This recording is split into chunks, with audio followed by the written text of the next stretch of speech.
ഞാനൊരു ദിവസം എനിക്കൊരു ദിവസം ഷൂട്ടില്ല, ഓക്കെ, ബ്രേക്ക് ആണ്. അപ്പം ഞാൻ റൂമിൽ ഒരു സെക്കൻഡ് ഞാൻ ചേച്ചിക്ക് ഷൂട്ട് ഉണ്ട്. അപ്പം രാവിലെ 6:45 7 മണി എന്നാണ് സമയം. നമുക്ക് ആകെ ഇടയ്ക്ക് ഒരു ബ്രേക്ക് കിട്ടിയാൽ നമുക്ക് ഉറങ്ങാൻ കിട്ടുന്ന ദിവസമല്ലേ. ഞാൻ കിടന്ന് ഉറങ്ങും. ഞാൻ നോക്കുമ്പോൾ 6:45 7 മണി സമയത്ത് ഡോറിൽ ബെല്ലടി. അപ്പൊ ഞാൻ വെച്ചാൽ ദൈവം, ചേച്ചിയുടെ റൂം തൊട്ട് ഓപ്പോസിറ്റ് ആയിരുന്നു. ആൻഡ് ഈ പറഞ്ഞ പോലെ തുരുതുരാന്ന് ഹെൽത്ത് ഇഷ്യൂസ് ആയതുകൊണ്ട് ദൈവം എന്തെങ്കിലും എമർജൻസി ആണോ എന്താണോ എന്നറിയില്ല. എൻ്റെ കൂടെ അന്ന് അമ്മ ഉണ്ടായിരുന്നു. അപ്പൊ ഞാൻ അമ്മേനെ എണീപ്പിച്ചിട്ട് അമ്മ ഡോറിൽ ആരും ബെല്ലടിക്കുന്നുണ്ട്, ആരാന്ന് പോയി നോക്കാൻ പറഞ്ഞു. എന്തെങ്കിലും അത്യാവശ്യമാണോ എന്നൊക്കെ പിടിച്ചു അങ്ങനെ ബെല്ലടി.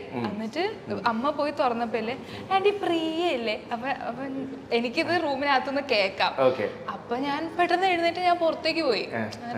എന്താ ചേച്ചി ഞാൻ ഇന്നലെ പറഞ്ഞ സ്പ്രേ ഇല്ലേ, ഇന്ന് അത് മണത്ത് വെക്കുന്നു പറഞ്ഞിട്ട് ഒരു സ്പ്രേയും കൊണ്ടൊന്ന് വന്നേക്കാം, എന്നെ സ്പ്രേ കാണിക്കാൻ വേണ്ടി വന്നേക്കാം. ഞാൻ പറഞ്ഞു നിങ്ങൾക്ക് വേറെ പണിയില്ലേ, നിങ്ങൾക്ക് രാവിലെ കിട്ടുമ്പോൾ ഷൂട്ടിന് പോയാൽ മതി. കിടന്നുറങ്ങുന്ന മനുഷ്യനെ വിളിച്ച് എഴുന്നേപ്പിച്ചിട്ട് കൈ കാണിക്ക് സ്പ്രേ അടിച്ചാൽ സ്പ്രേ അടിച്ച് മണം നല്ലല്ലേ അന്നൊക്കെ ഞാൻ പോവാന്ന്.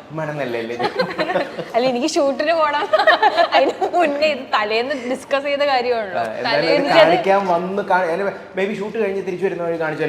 അല്ല പക്ഷെ എനിക്കത് കാണിച്ചില്ലെങ്കിൽ ഒരു സമാധാനം ഇല്ല, ഭയങ്കര ഒരു ആഹ്ലാദം അത് കാണിക്കാൻ വേണ്ടി. എനിക്കതിന്റെ പെർഫ്യൂംസ് ഭയങ്കര ഇഷ്ടം, അതായത് എനിക്ക് നല്ല മണം ഭയങ്കര ഇഷ്ടം. അപ്പൊ എനിക്ക് ആകെ ഇച്ചിരിയെങ്കിലും എന്തെങ്കിലുമൊക്കെ ഉള്ളത് പെർഫ്യൂംസ് ആണ്. 2-3 ഉണ്ട് എന്ന് പറയാം. അപ്പൊ അതാ ആ ഒരു എക്സൈറ്റ്മെന്റില് കൺസേൺ ഒന്നുമില്ല. സമയത്തിന് പണ്ട് ടോയ്സ് മേടിക്കുമ്പോൾ അത് അപ്പുറത്തെ വീട്ടിലെ കൊച്ചിനെ ഇങ്ങനെ കാണിക്കാം. രാത്രിയാണല്ലോ അവിടെ ഓടും നമ്മള്. ഇത് കണ്ടപ്പോ എന്റെ പുതിയ വണ്ടി കണ്ടോ എന്ന് പറയാം. പുതിയ PS5 കണ്ടോ. പിന്നത്തെ പിള്ളേരാണെങ്കിൽ അത് PS5. എക്സ്ബോക്സ് മറ്റേ ഗെയിം വേറെ സെറ്റ്, PS5 ഇപ്പൊ ഇറങ്ങിയത്. എന്താണല്ലേ ലോകം. ഓക്കെ, ഇനി കുറച്ച് ഷോർട്ട് ക്വസ്റ്റ്യൻസ് ആക്കാം, ചോദിക്കാം. ഓക്കെ, ഒന്ന് സെറ്റിലെ കാര്യങ്ങൾ അതല്ലാതെ ചോദിക്കാം. ഓക്കെ, സെറ്റിലെ ചോദിക്കാം. ഓക്കെ, ഏറ്റവും കൂടുതൽ ടേക്ക് എടുക്കുന്ന ആൾ, ടേക്ക് പോകുന്ന ആൾ, മേ ബി അങ്ങനെ ആവാം. ഡയറക്ടർ പുള്ളിക്കല്ലേ തോന്നുന്നത്. അതല്ലാതെ ആക്ടേഴ്സ് നോക്കുവാണെങ്കിൽ അങ്ങനെ ഇല്ല, എനിക്ക് പറയാൻ പറ്റില്ല. കാരണം ഓരോരോ സീനിനെ ഡിപ്പെൻഡ് ചെയ്യില്ല. അങ്ങനെ ഒരു ഇപ്പം ഡയറക്ടർക്ക് വേണ്ട സാധനം എക്സ്ട്രാക്ട് ചെയ്യുന്നത് വരെ ആ ടേക്ക് പോകാന്നുള്ളതല്ലേ. അങ്ങനെ ഒരാള് മാത്രം ഫുൾ ടൈം ടേക്ക് എടുത്തോണ്ടിരുന്നു എന്ന് പറയാൻ അങ്ങനെ ആരുമില്ല. അല്ല അങ്ങനെയില്ല, നമ്മളൊക്കെ കൂടുതലും അധികം ടേക്സ് ഒന്നും പോയിട്ടില്ല. ജനറലി ഓൺ സെറ്റ് എല്ലാവരെയും വെച്ച് നോക്കുകയാണെങ്കിൽ ഒരു 2-3 ടേക്സിന്റെ മുകളിൽ ഒന്നും പോയിട്ടില്ല.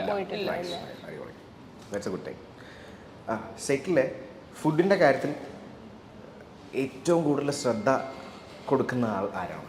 ഞാൻ. ആണോ? ഞങ്ങൾ ഷൂട്ട് ചെയ്യുന്ന സമയത്ത് ഇന്റർമിറ്റന്റ് ഫാസ്റ്റിംഗ് ഒക്കെ ആയിരുന്നു.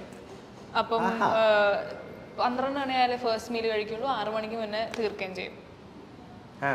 അപ്പൊ ആ ഒരു 6 hours മാത്രമേ ഫുഡ് കഴിക്കുള്ളൂ.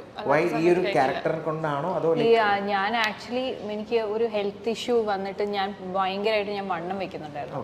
അപ്പൊ ഇത് എന്താന്ന് ആ സമയത്ത് ഫിഗർ ഔട്ട് ചെയ്യാൻ പറ്റുന്നില്ലായിരുന്നു. കാരണം ഞാൻ ഇങ്ങനെയൊക്കെ കഴിച്ചിട്ടും വിചാരിക്കുന്ന പോലെ വെയിറ്റ് കുറയുന്നില്ല. അത് ഈ ഒരു 3 മാസം മുന്നെയാണ് അത് എന്തായിരുന്നു പ്രശ്നം എന്ന് കണ്ടുപിടിച്ചതും എനിക്ക് അതിനൊരു സർജിക്കൽ പ്രൊസീജിയറും കാര്യങ്ങളൊക്കെ ഉണ്ടായിരുന്നു. ഇപ്പൊ അത് ഓക്കെ, പക്ഷെ ആ സമയത്ത് എന്താണെന്നറിയില്ല. അപ്പൊ നമ്മൾ ചെയ്യാൻ പറ്റുന്ന ഡയറ്റും കാര്യങ്ങളൊക്കെ, കാരണം ഈ സിനിമയ്ക്കും സ്റ്റെഫിയുടെ മധുരമനോഹരം മോഹത്തിനും വേണ്ടി വെയിറ്റ് കുറയ്ക്കാൻ വേണ്ടി ഞാൻ ചെയ്യാൻ പറ്റുന്നൊക്കെ ചെയ്തു. വലിയ കാര്യമായിട്ടൊന്നും കുറഞ്ഞില്ല. ഇപ്പൊ പിന്നെ അത് ഹെൽത്ത് ഇഷ്യൂ സോർട്ട് ആയപ്പോ അത് മാറി. സെറ്റിലും ക്യാരക്ടറായി തുടരുന്ന ഒരാൾ ഉണ്ടായിരുന്നു? I mean even after the take a shoot സെറ്റിലും ഒക്കെ അത് ക്യാരക്ടർ പിടിച്ച് നടക്കുന്ന ആരെങ്കിലും? വിനയ് ചേട്ടൻ അല്ലേ? ഏകദേശം ആ ഒരു ബോഡി ലാംഗ്വേജ് ഒക്കെ ആയിരുന്നു. അല്ലല്ല, എനിക്ക് തോന്നുന്നു പുള്ളി ആ ഒരു എഫേർട്ട് എടുക്കുന്ന പോലെയാണ് എനിക്ക് തോന്നിയത്. ഡയറക്ടറെ വെള്ളം കുടിപ്പിച്ച ഒരു സീൻ, അല്ലെങ്കിൽ മേ ബി അതിനെ കുറച്ചുകൂടെ പോളിഷായിട്ട് നോക്കുകയാണെങ്കിൽ കുറച്ച് ഏറ്റവും സങ്കീർണമായ ഒരു സീൻ, അല്ലെങ്കിൽ that was like the really hard scene, അങ്ങനെ പറയാം. അത് ഈ ഫിസിക്കലി ഡിമാൻഡിങ് ആയിട്ടുള്ള ഒരു 4-5 ദിവസം നമ്മൾക്ക് ആ ഷൂട്ട് തന്നെയായിരുന്നു. അതെ, ആ സ്ഥലത്ത് വെച്ചിട്ട് തന്നെ അത് ഭയങ്കര ഡിമാൻഡിങ് ആയിരുന്നു. അത് ബേസിക്കലി നമുക്ക് അത്രയും ഹെക്ടിക് ആയത് എന്താന്ന് വെച്ചാൽ നമ്മുടെ രണ്ടുപേരെയും ഹെൽത്ത് ആ ടൈം ആകുമ്പോഴേക്കും ഭയങ്കരമായിട്ട് ഡിറ്റീരിയോറേറ്റ് ചെയ്തിരുന്നു because it was towards the end of shoot. അപ്പോൾ ആ സമയത്താണെങ്കിലും ഞാനിവിടെ അരയിലൊരു ബെൽറ്റും കിട്ടിയിട്ടാണ് നടക്കുന്നത്. സ്ലിപ്പ് ഡിസ്ക് ആയിരുന്നു, was an L4 L5 level slip disk. അപ്പോൾ അതിൻ്റെ ഇതുവരെ മാറിയിട്ടില്ല ഫുള്ളി.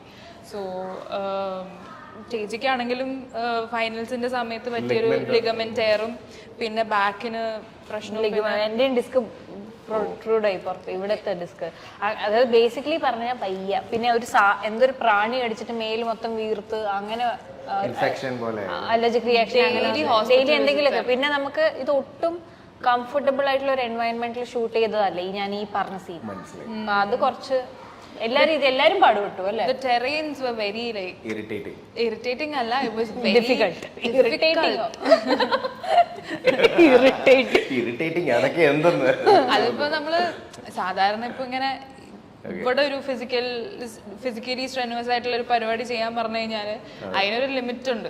അതിപ്പോ ഈ പറഞ്ഞ പോലെ ഒരു മലയും കുന്നും ഇതൊക്കെ പറഞ്ഞു കഴിഞ്ഞാല് എക്സ്ട്രാ ഫിസിക്കൽ എഫേർട്ട് ആണല്ലോ. അപ്പൊ അതുപോലെ നമുക്ക് ലൈക്ക് അൺഈസി ടെറൈൻസ് ആയിരുന്നു നമുക്ക് ഷൂട്ട് ചെയ്യുന്ന സ്ഥലത്ത്. സെറ്റിലെ മോസ്റ്റ് ഒരു ഫൺ മൊമെന്റ് അല്ലെങ്കിൽ മേ ബി സം പ്രാങ്ക്, എനിക്കറിയാം ഇത് ഭയങ്കര സീരിയസ് പരിപാടിയായിരുന്നു എങ്കിലും ഇതിന്റെ കഥ ഞാൻ പറയാം. ഞങ്ങള് കഷ്ടപ്പെട്ടൊരു ദിവസം എന്നാ ഇന്നിവിടെ ഒരു പ്രാങ്ക് നടത്തി. അത് ഇവളുടെ ഐഡിയ ആയിരുന്നേ, നമ്മളല്ല. ഇവള് പ്രാങ്ക് ചെയ്യണം കണ്ടുപിടിച്ചു. ഇവളും രവിചേട്ടനും മറ്റേ പ്രാങ്ക് ചെയ്യുന്ന വീഡിയോ എടുക്കാം. അപ്പം നമ്മള് 40 ദിവസമായി എന്റർടൈൻമെന്റ് എന്തെങ്കിലും വേണ്ടേ. അപ്പം ഞാൻ തീരുമാനിച്ചു ഓക്കെ ഇത് ഏറ്റവും എളുപ്പമായിട്ടൊരു സെറ്റിൽ നമുക്ക് കോസ് ചെയ്യാൻ പറ്റുന്ന പ്രശ്നം എന്താ, ആക്ടർമാർ തമ്മിൽ തല്ല്. അപ്പം അത് ഞങ്ങൾ രണ്ടുപേരും തമ്മിൽ തല്ല് എന്ന് പറഞ്ഞു കഴിഞ്ഞാൽ ഓബ്വിയസ്ലി പിന്നെ സൂര്യചേട്ടനാണെങ്കിൽ എന്തെങ്കിലും ചെറിയ കാര്യമായി ടെൻഷൻ ആവാൻ. അപ്പം പുള്ളിക്കാരൻ ടെൻഷൻ ആവാൻ കാണാൻ ഭയങ്കര ക്യൂട്ടാണ്. അപ്പോൾ ഐ വാസ് ലൈക്ക് എന്തായാലും പ്രാങ്ക് ചെയ്യാ ഇന്ന്.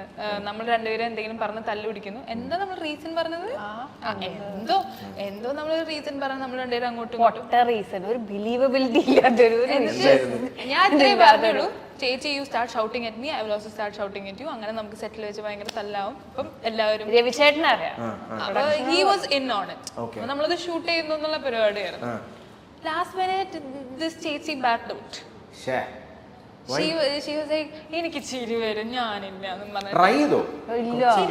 എനിക്ക് റിയൽ ലൈഫിൽ സത്യം പറയാൻ എനിക്ക് ഭയങ്കര പാടാ. എനിക്കിങ്ങനെ എനിക്ക് പറ്റില്ല. പക്ഷെ അതുകൊണ്ട് തന്നെ എന്നെ എന്തോരം പേര് പറ്റിച്ചിട്ട് പ്രാങ്ക് ചെയ്ത് ഞാനതൊക്കെ വിശ്വസിക്കും. എനിക്ക് ഫോണിലൊക്കെ ആണെങ്കിൽ വിളിച്ച് പ്രാങ്ക് ചെയ്യാനൊക്കെ എനിക്ക് കുറച്ചുകൂടെ എളുപ്പമാണ്. എനിക്ക് നേരിട്ട് അങ്ങനെ ചെയ്തിരുന്നെങ്കിൽ അടിപൊളിയാണ്. എന്തിന് വെറുതെ നാട്ടുകാർ മൊത്തം പറയുക നമ്മുടെ തമ്മിൽ അടിയാ. പിന്നെ നമ്മൾ അത് അടിയില്ല കേട്ടോ എന്ന് പറഞ്ഞ നടക്കണ്ടേ. വഴക്കിനെ പറ്റിയാണ് നിങ്ങൾ തന്നെ ഇടും തമ്മിൽ.